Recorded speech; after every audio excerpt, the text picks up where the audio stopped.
Grounded for good, after Monarch's bosses called in the administrators in the early hours. Text and emails were sent to customers to tell them flights were off, and to more than 2,000 staff to say sorry, but it's all over. These cabin crew face losing their jobs. We are a family, and it's like the end of the line, and it's still hard to basically digest, but yeah, very upset, didn't expect it. Devastated.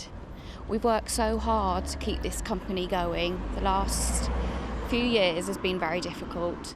It's been 50 years since Monarch started flying holidaymakers to short-haul sunshine destinations.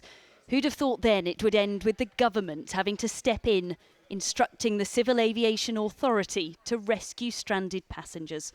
We've put together what is the biggest repatriation exercise that Britain's ever seen in peacetime. We've got 110,000 people in resorts all around the Mediterranean. We will get those people home on a special fleet of chartered planes over the next couple of weeks at pretty much the time they're expecting to come back. There's bound to be a few hiccups on the way, but my message to people over there is we will get you home. But what of the 750,000 people who've booked and paid to travel in the future? This wedding party was flying to Gran Canaria for their ceremony on Saturday.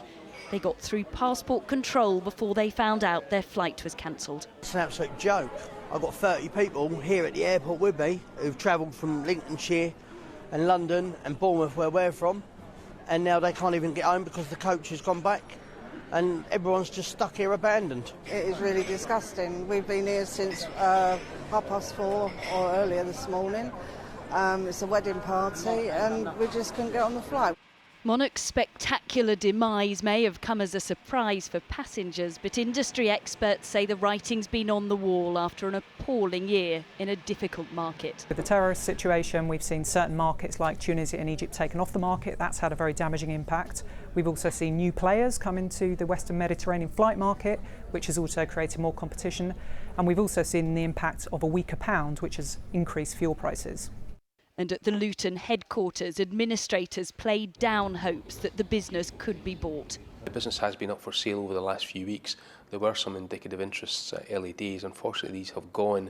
The chance of selling a material part of the business is probably slim, so it's just going to be small parts of it, and therefore the jobs, unfortunately, the job prospects don't look very good at the moment.